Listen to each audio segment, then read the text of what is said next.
Okay, welcome to our New York Giants Preservation Society meeting for today, March 26, 2025, with the great Roger Munter.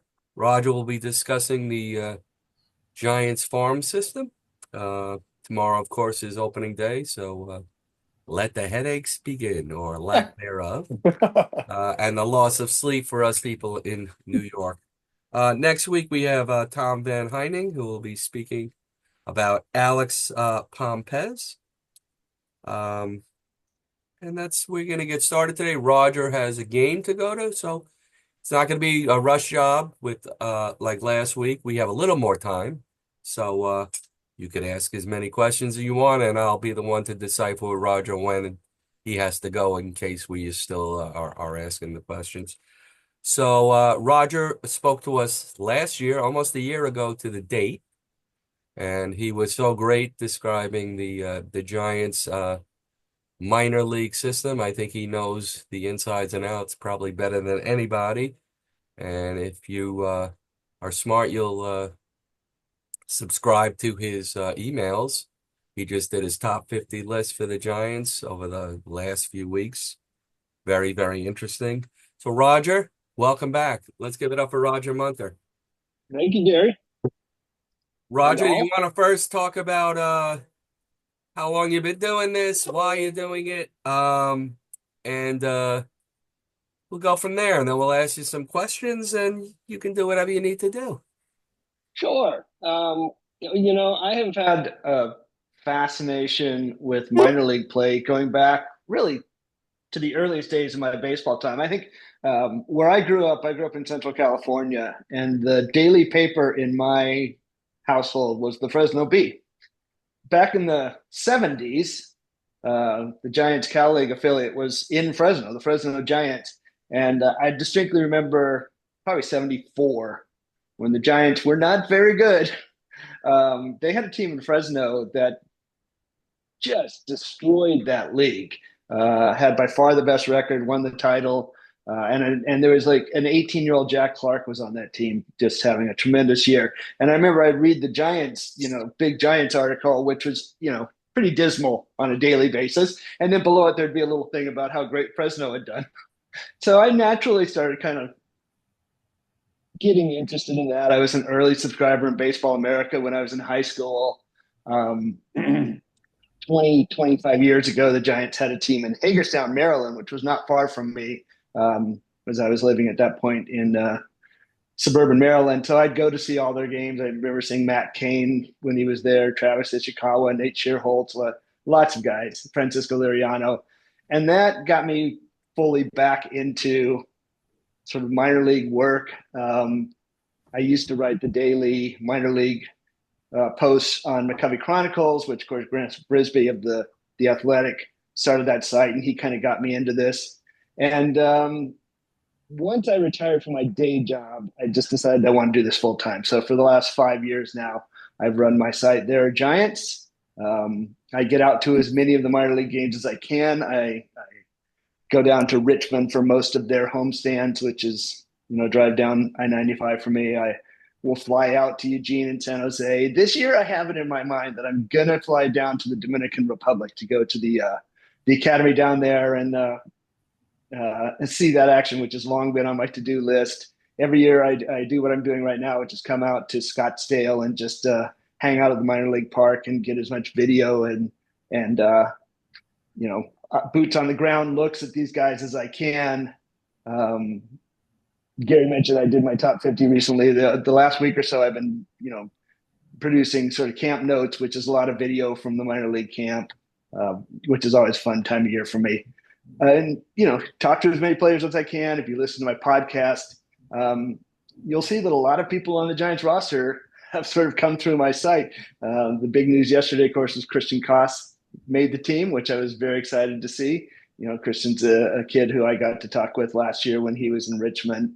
Tyler Fitzgerald, Casey Schmidt, Hayden Birdsong, Landon Roop. These are all guys I covered, during their minor league career coming up. And it's been really gratifying to me to see, a critical mass of these players who I covered in A-ball, who've been on the podcast, who I've interviewed, taking over sort of the new wave of the Giants roster. there's probably about half that roster now that I covered in their first years in pro ball, which has been really fun for me to watch. So that's what I do. I get to probably 70, 80 some minor league games a year. I talk to as many of the players as I can. I, get good video of as many of them I can, and I give all that information to my subscribers so they're familiar with these players as they're coming up and have an idea of what guys' strengths and weaknesses are, what players' path to the majors is. What are the things they have to work on to kind of stick there. I'm hoping to give fans an early knowledge of all that with the players in the organization.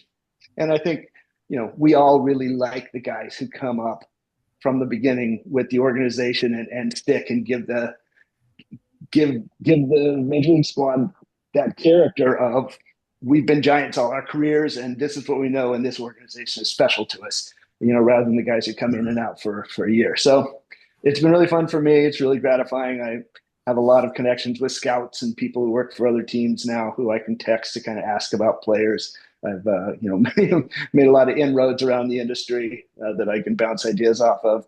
It's been just a really fun, enjoyable, gratifying sort of retirement career for me. So, Roger, why don't you explain the difference in I guess your webpage, There Are Giants. I know there's a free part and a pay part. Yeah, so it's a subscriber based, but anybody can sign up for free, and the podcasts are always available to everybody. In season, I usually have mailbags once a week. Usually on Tuesday, the way the minor league schedule works, they have series that go from Tuesday to Sunday. So Mondays there's no action.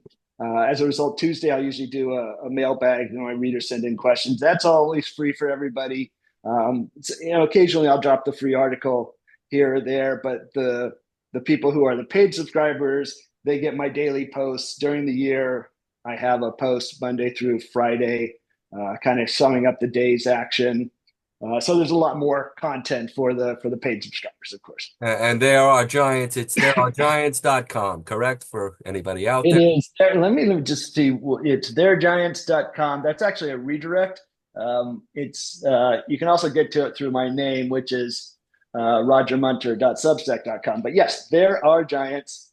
Just the initial R for Roger.com will get you there. Great. Okay, I'm going to start off with my questions. So, you mentioned a lot of these players that you have seen now have infiltrated the San Francisco Giant roster. So, how does one surmise about the progress of the minor leagues when they're ranked 28th if you have all of these guys basically on the major league team now? I mean, I know it's all a crapshoot, but can you talk about that?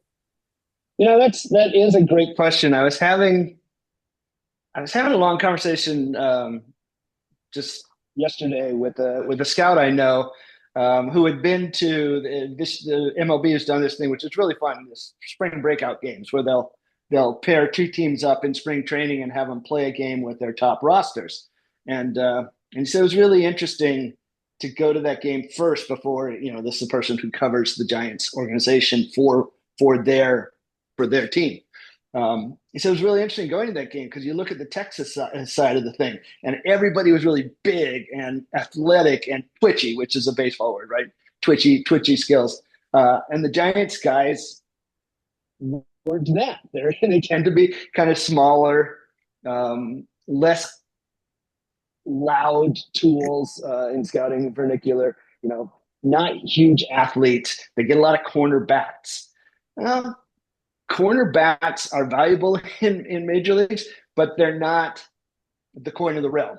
Baseball, shortstops, center fielders, catchers, up the middle players, twitchy athletes, guys who run fast. These tend to be the things that scouts, front office executives, and prospect writers, but really the industry, this is what they value because if you're a shortstop, you can play anywhere on the field. And if you're a guy coming up who is a guy who can stick in the middle, Well, if you slow down a little bit, if your lower half thickens up, you can slide to the corner. You can be in third base. You can be in left field.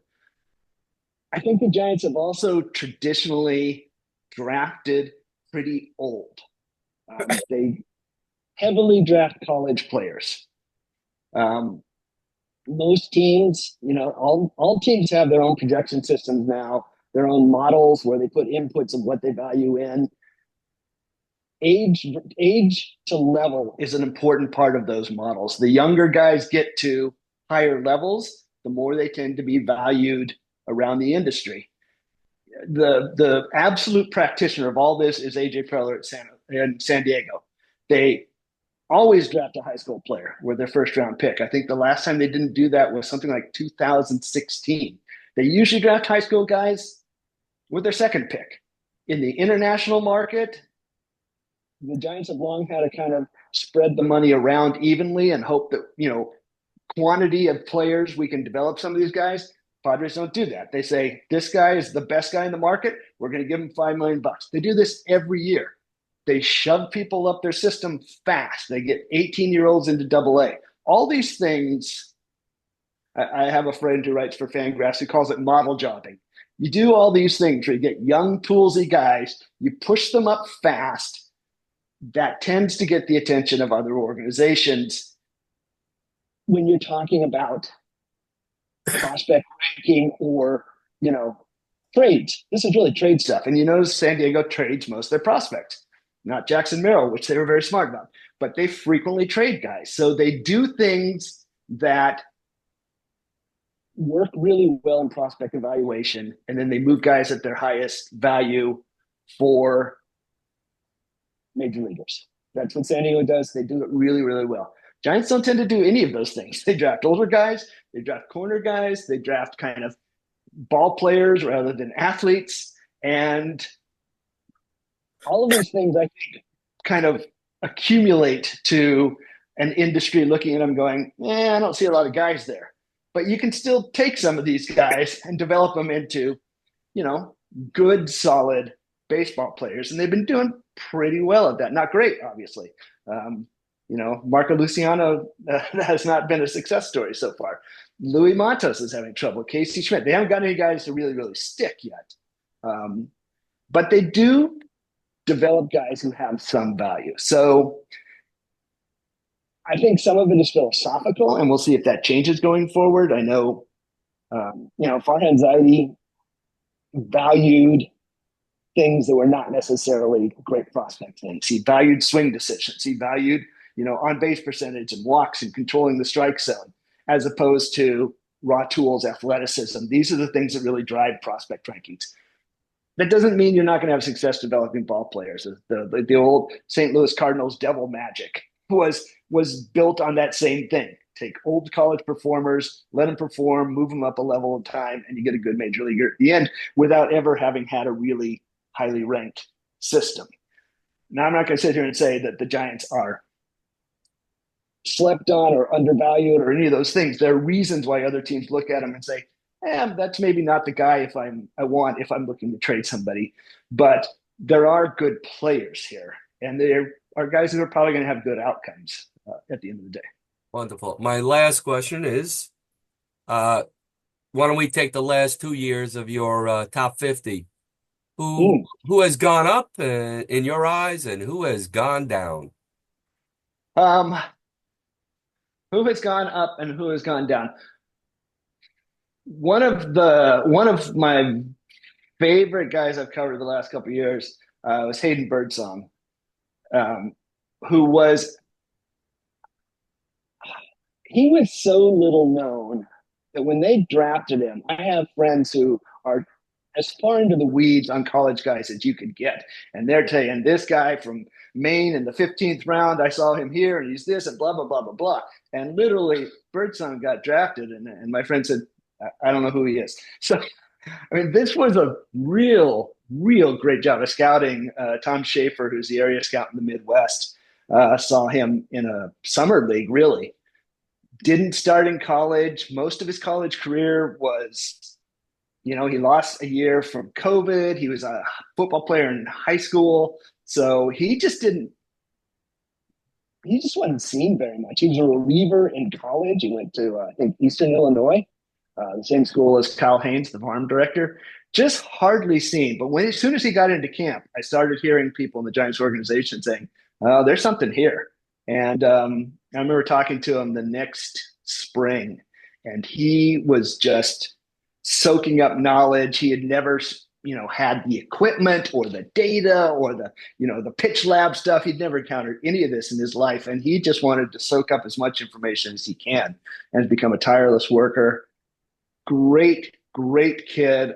His family's wonderful. His father was a coach in Legion ball. Hard worker, really wants to improve all the time, has just enough of an edge to be a great competitor. And he has really gone from being who's that to, probably the best, the guy who's most likely to be a real star pitcher, I think, that the organization has right now. So he's definitely a guy who's gone up. I will say that I was really off on Patrick Bailey. I had Patrick Bailey ranked fairly low, mostly because I just didn't think he was going to hit that much. I know he frustrated some people when he was in the minor leagues as well. But part of that was that what he is really great at are things you can't see much in the minors. You can't see how well a catcher is framing balls in A ball because nobody's throwing hard enough or with enough, stuff to really challenge your ability to frame it. Plus the umpires are pretty terrible too. So there are things like in that skill set that the minor leagues don't really challenge. A lot of what makes a guy a good major leaguer happens in the major leagues. So Patrick Bailey definitely was one that I was too low on. He's risen a lot. As for guys who have fallen, Marco Luciano, he's on his last option year. He's a left fielder now. He has not been hitting for much power the last year. His swing just seems to be flipping things to right field constantly. Yeah, that's one where things have really gone south from what we dreamed him becoming 4 years ago. Yeah, it has not gone that way for sure. And I hope there's a good outcome for him. I don't know it's going to be a good outcome with the Giants. I'll say that. Thank you, Roger. Mars, you're up.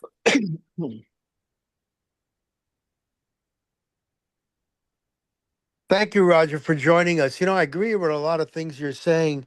I think a big problem is what Major League Baseball is looking out for. If you go back, I would take, with the DH, 9 singles hitters that could bat from 280 on up, play great defense, and pitchers that have control, location, movement, and okay, they could bring the ball up to 90 miles an hour, but they don't have to throw 100 miles an hour. They don't have to be 6'5" and 250 like a linebacker. They're going to be ball players. These in the past, these have been the most successful teams. What do you think about that?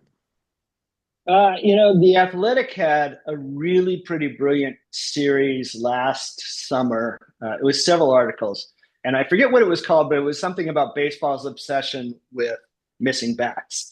They did a great job of reporting the story of how the industry got where it is.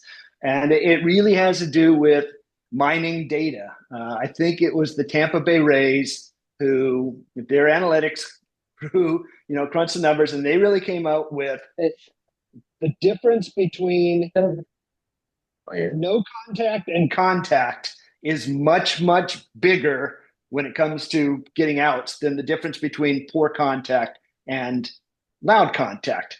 And once teams started becoming convinced that this was true, that no contact was the optimal outcome of every pitch, they started going after that with everything they had. And that's led to shorter starts from pitchers because you don't want guys getting tired. It's led to everybody throwing 100 with ridiculous, 98 mile an hour cutters.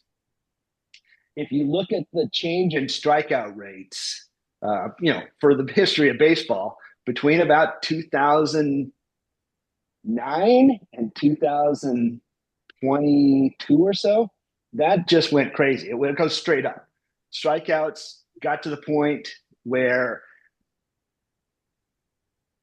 it was really hard to manufacture runs because you couldn't put the ball in play very many times in an inning. And I think we got to one point where, I mean, I know we got to the lowest ever amount of singles in a season.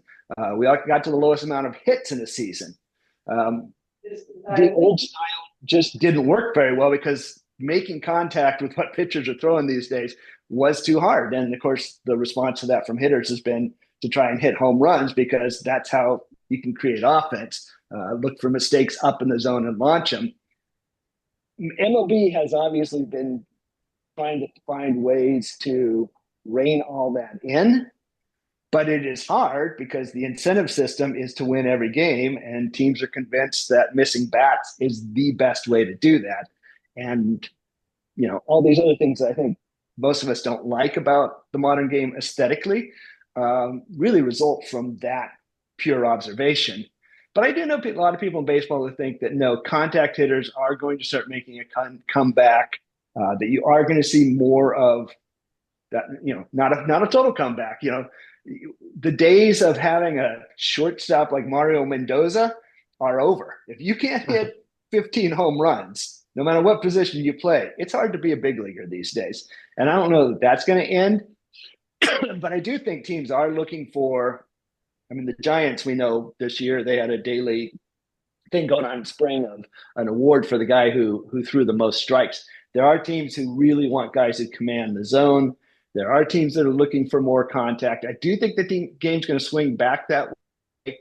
I know they're playing with some ideas to try and get starters to stay in the game longer because I think we all miss that. But you know, it's hard to do because baseball is a game of unintended consequences. So you try and create a rule to get an outcome, and you get, you know, 6 other outcomes you didn't want. So, you know, and they're right to be careful. I think they're right to want more contact and more action in the game because it's just aesthetically appealing. How to get there is really the question. Well, thank you, Roger. Viva Will Clark. Roger, you know, you mentioned Mario Mendoza, and we all know about the Mendoza line. I think they need to change the name. There's so many people hitting below 200 who have major league jobs. Joey Gallo and these other guys. I know he's pitching now, but geez. What was the major league average last year for average? I think it was below 240. I think Yankees, the average hitter I forgot the Yankees have this. He was good on the Padres. He used to hit home runs off the Giants. He's a center fielder. He hit 164, I think, last year. Well, right, you know, here it is. Trent Grisham. You have the average. Trent Grisham. That's it. You have the average of 240, but then you have the ERA of over 4. Yeah. All right, Norm, you're up. Hey, Roger. I went to the Giants play ball lunch yesterday, and they had 3 minor league pitchers there who I really don't know anything about. And I assume if they were there, the Giants must think highly of them. And they're Helcris Olivares, Miguel Diaz, and Antonio Jimenez. Are you familiar with them? Slightly. All of these guys were signed as minor league free agents. Helcris Olivares was signed very, very late last season, probably in September. And so basically they've all come from other organizations. Just to do a quick backstory, once a player acquires an amateur, whether it's through the draft or signing them from the international from the Dominican Republic and Venezuela, they can renew their contract 6 times, which means once a player has played some part of 7 seasons in the minor leagues, if they are not on a 40-man roster, they become minor league free agents. Joel Padero, who won the award at camp this year, he's a minor league free agent. Diaz is a minor league free agent. Olivares, all these guys are minor league free agents. I saw Helcris Olivares pitch in camp sometime this week. He's a pretty hard throwing left-hander. For a left-hander anyway. He's not Eric Miller, but he's like a 95 mile an hour fastball with a decent breaking ball. Diaz, I saw pitch the other day too, and the third one you said was who was it? Was Antonio Jimenez? Antonio Jimenez. He's a left-hander who was in the Rays system for the first 7 years of his career. They really were impressed by him, what they saw in camp. He's been a starter for most of his career. Has a pretty decent pitch mix, and I think at one point they thought he had a chance to push for the second left-hander's job in the bullpen, but he didn't quite throw enough strikes. That's probably Olivares and Diaz's story too. But yeah, all of these guys are players who have been somewhere else for 6-7 years. They're good organizational depth. The two lefties in particular, I'd keep an eye on, Olivares and Jimenez, just because, when you're left-handed, there's always a chance for a job in this game. And they both throw pretty hard. They both have a pretty good breaking ball. You'll see these guys probably in Sacramento, I would guess. Well, definitely, because if they were play ball, they're ready. The Sacramento season starts on Friday. It starts a week before the others. They'll probably be in the bullpen if they pitch well there. You never know. They could find themselves in the big leagues at some point, because a lefty who throws 95 can always find himself in the big leagues at some point. All right. Thank you, Roger. Norm, any luck with them yesterday, if you know what I mean? Oh, yeah. No, I got the autographs. Okay. Here comes the judge.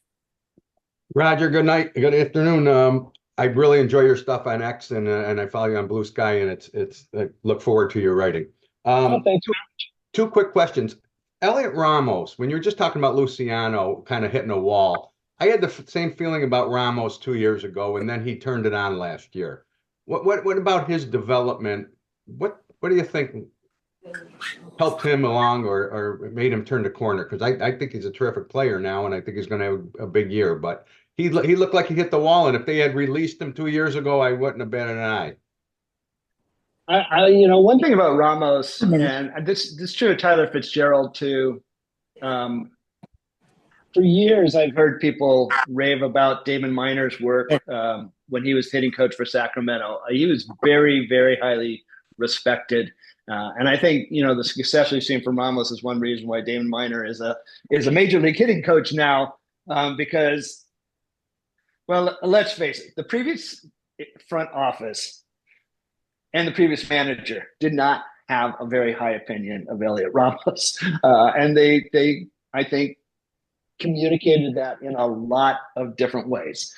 He was always the first guy sent down. He did not get a lot of opportunities. There was sort of a famous incident when Gabe Kapler was the manager, where he got into a bit of a tiff with one of the beat reporters because he did not want to say that he didn't trust Elliot Ramos in a pinch hit situation, but yet made it clear that that was what he meant. But all that time, Damon Miner and the guys down in Sacramento were doing great work with Ramos. I think here's my theory of kind of what his ups and downs as a player was. One, like a lot of guys, the pandemic year really hurt him. He had, in 2019, reached AA as a teenager, was coming off a fantastic season, had a lot of momentum going, and then 2020, there was no minor league play. It was hard to create a situation to develop people. They had this alternative camp in Sacramento where they would play like camp games every day with coaches in left field, and you were batting off the same guys every day. It just wasn't a good development environment. I think that hurt him. But the other thing I think hurt him was as he grew and got stronger. He's always been a barrel-chested kid. He tightened up a little bit, and I know he had a really bad year in 22, and he was talking about trying to loosen up his hips and loosen up his swing, because back in we used to have a thing we called getting muscle bound, right? Remember that phrase used to be around, where basically your muscles were too tight and your swing wasn't free and easy. And I think that's what happened to him. And as a result, his swing was a little bit late. He was sort of hitting a lot of ground balls to right field. He just needed to find a mechanical cue that helped him loosen back up again. The good thing for Ramos was, even when he was doing really poorly from a statistical point of view. He was hitting the ball exceptionally hard. I think that same year, 22, I'd have to go back and look at my numbers. I think in 22, he led the organization in average exit velocity, in 90th percentile exit velocity. The hard hit data was there, and it was really mostly a matter of kind of getting mechanically on time so that he could utilize that hard hit, that ability to really impact the baseball in a way that would make it more effective. And that's what they helped him do. Even also when he was not doing very well, he hit left-handers particularly well. And if you look at his numbers last year, he had some extraordinary platoon splits.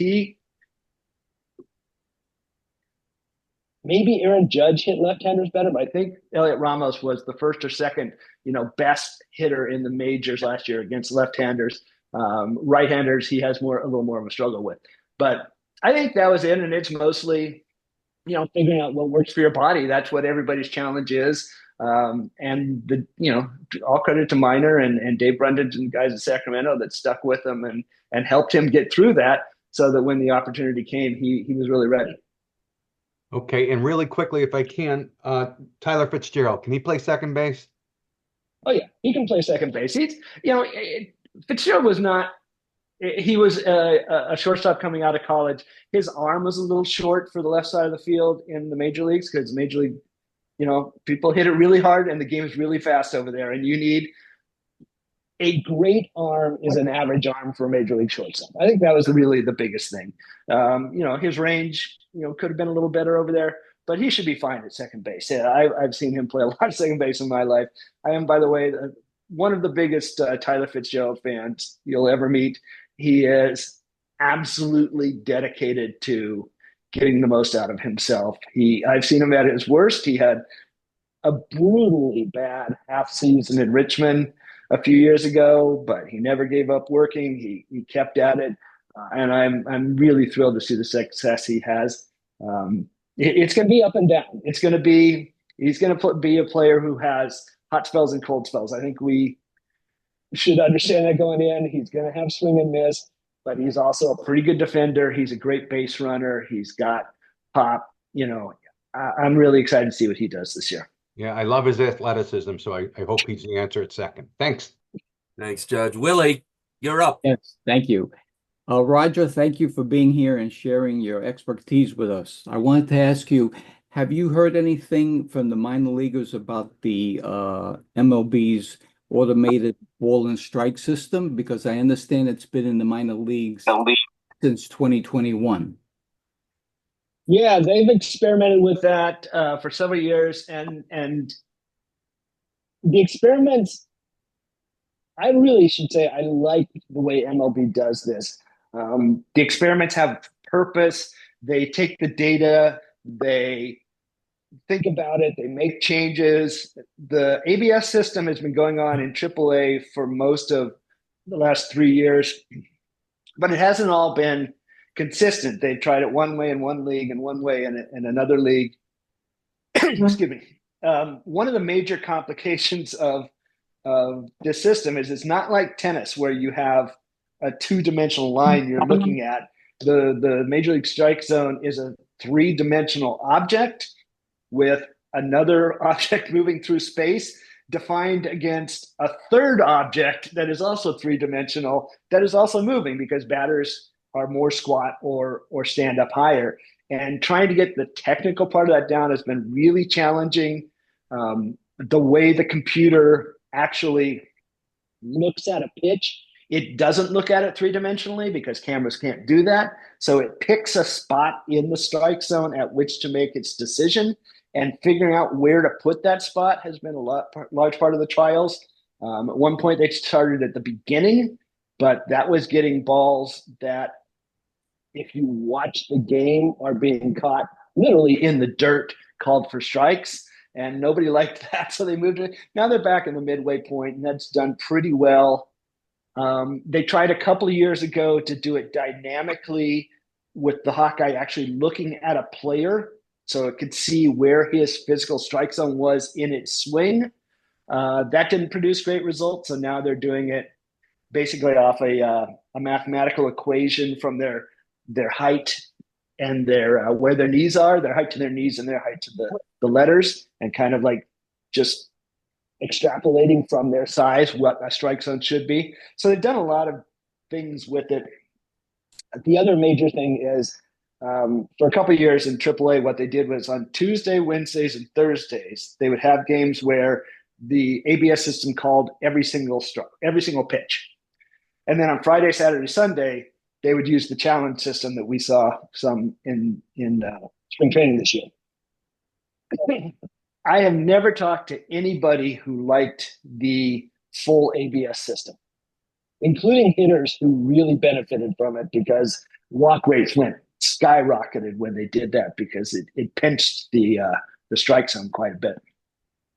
Everybody thought it was slow. Nobody really liked the product. Hitters would fall into a pattern of, kind of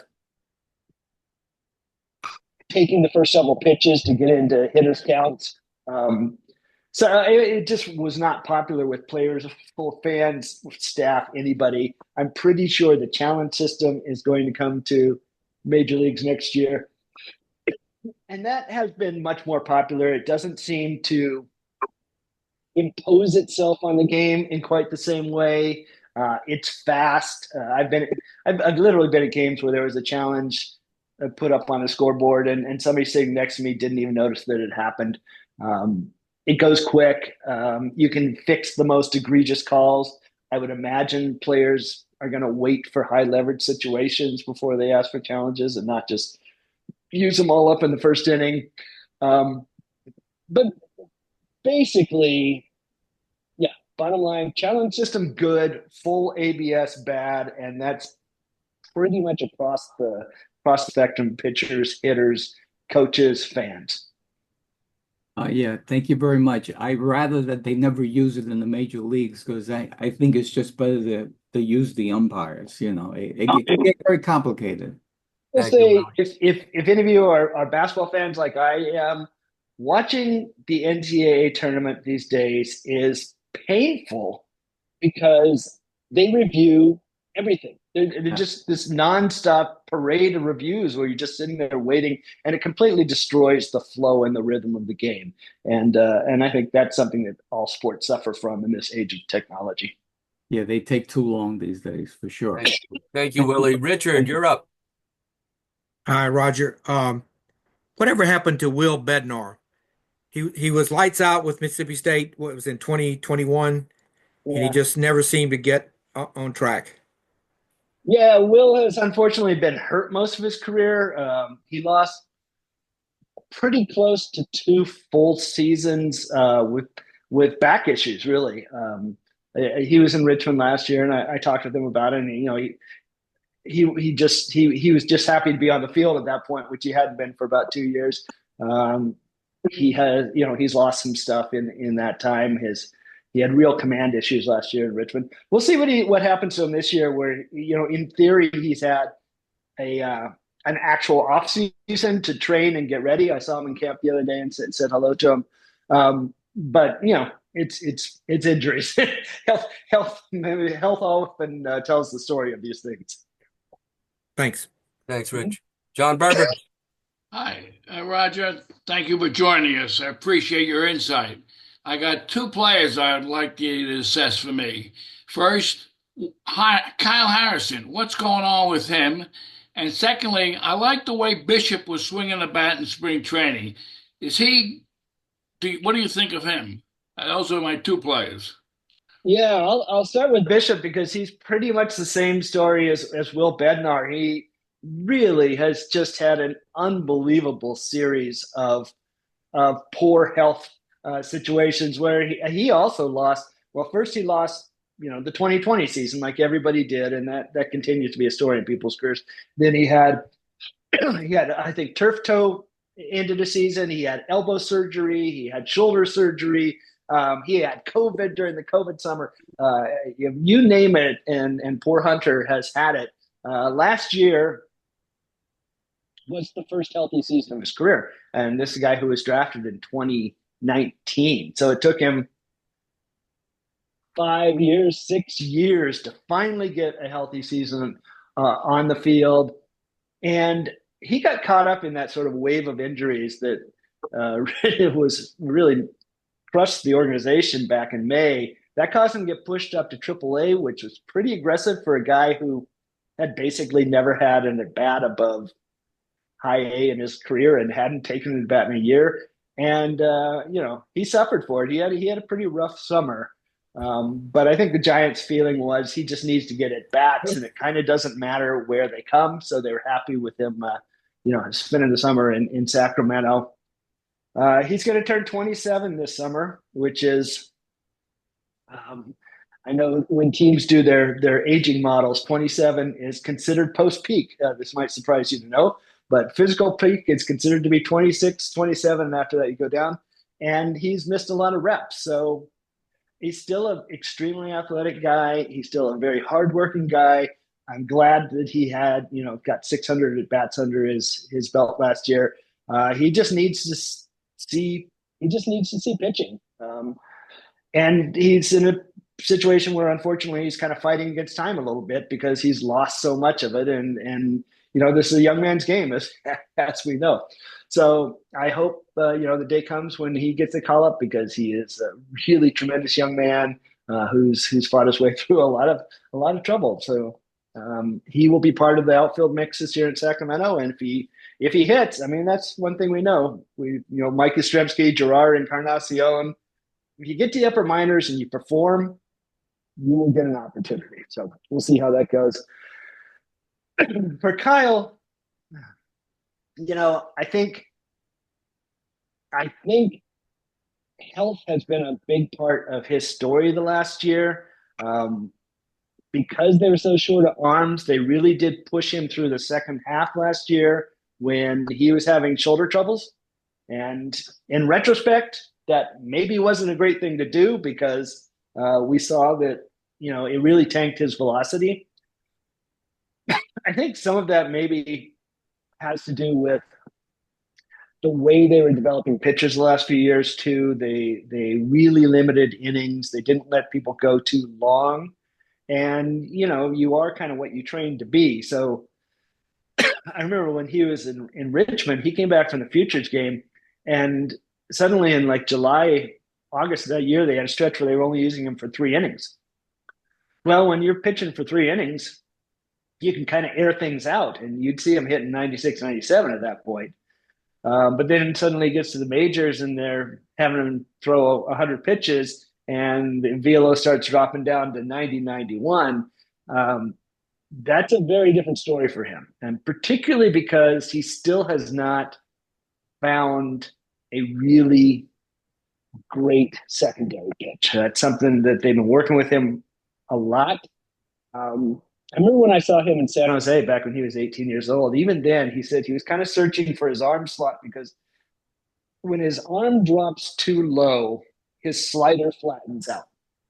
I know some people say he can't spin. That's not true. He can spin a ball very well. But the arm angle, because he's such a low slot release point, he gets this lateral movement that can be too big and too long for major league hitters, because they recognize it and they kind of let it go. So kind of the right secondary is part of his story. But the other thing is he's got to be healthy, and he needs to get the velocity back up in that 95 range, because when he does that, his fastball is really pretty special. Thank you, John. Thank you. Michael Berlin. Hey, Roger, this is a quick fantasy question.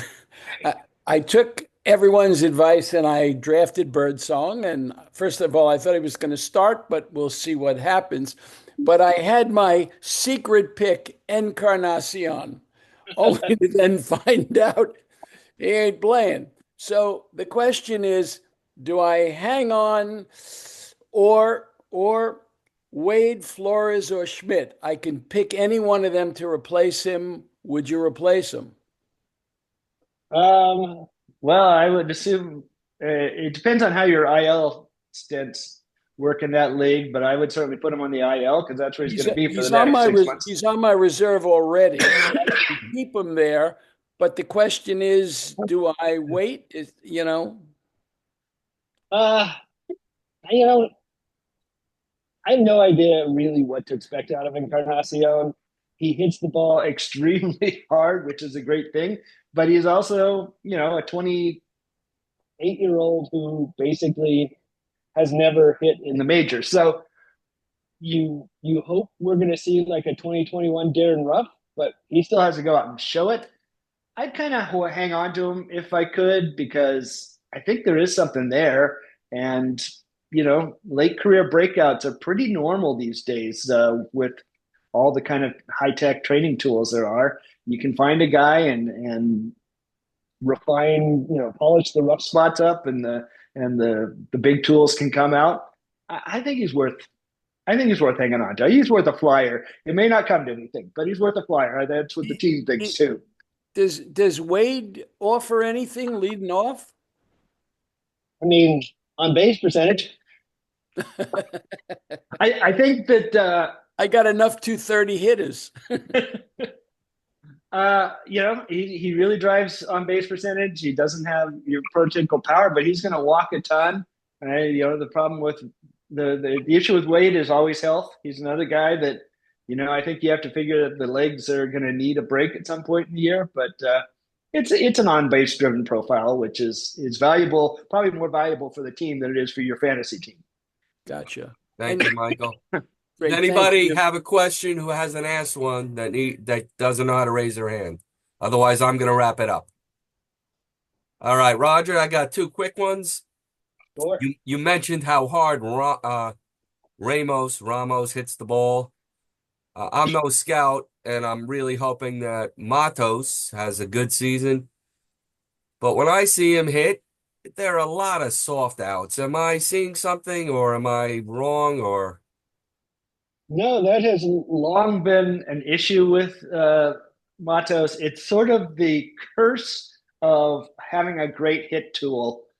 Because he can make contact with virtually anything thrown, he has never yet really learned what pitches he should be swinging at and what pitches he shouldn't be swinging at. We've seen what it looks like when he's getting the pitches he can hit. When he came up last year and he had that amazing week where he was just crushing everything, he was getting a lot of balls on the inside of the strike zone. Lee Matos can kill a ball on the inside corner, but then everyone started throwing pitches on the outside, a little off the outside, a little more off the outside, and he swings all that too. And that's when you start getting the pop-ups and the soft grounders to third. And I think that's what's going to determine who he is as a major leaguer. Can he stop doing that? Can he focus on where he's good and learn to control himself on, the parts of the strike zone that give him more challenges? We'll see. That's a lot of guys have had that same that same profile over the years, and some conquered and some don't. Got two more quickies. Reggie Crawford out for the year, or what's his deal?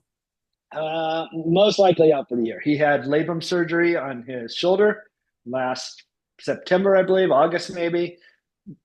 If he pitches at all this year, it will probably be here at Popville Park in games that are not official come like late August or September. But most likely you won't see him again until March of 2026. We can't let you escape without the Bryce Eldridge question.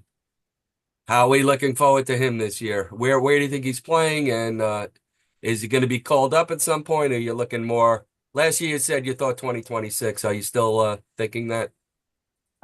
He has been battling a wrist issue most of this spring.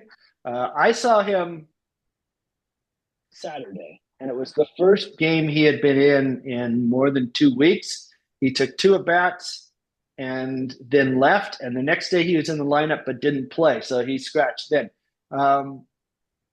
So I'm hoping that they clear that up pretty soon because, you need to get him reps. Assuming he is healthy in a fairly short period and on the field, I think they're going to send him to Richmond and, look for him to really hit his way out of AA. Last year he was in AA for 8 games, 9 games, not enough to really prove himself. I think they'll probably send him back there and let him prove himself in AA, which is a very, very good league. And then see what he does in AAA. And I still say if he's healthy, we'll see him August-ish would be my guess. Obviously, if he's not healthy, that'll be a big bummer because we all love watching him on the field. Hey, Roger, we cannot thank you enough for your expertise on the Giants. Let's all give it up for Roger Munter. I'm glad we're able to get you out so you can see your game. Get a 5-minute break. Hopefully, we could do this again next year with you because we love when you come aboard. And again, for anybody interested, go to Roger's webpage. There are Giants. Give it up again for Roger Munter. We will see I everybody. really appreciate you bringing me on here. It's a great time always talking to you guys and answering your questions. Thanks so much. Thank you so much. We will have Tom Van Heining next week on next Thursday. Happy opening day tomorrow. Yay. Hopefully the Giants will have a successful season. I'm going to shut off the recording.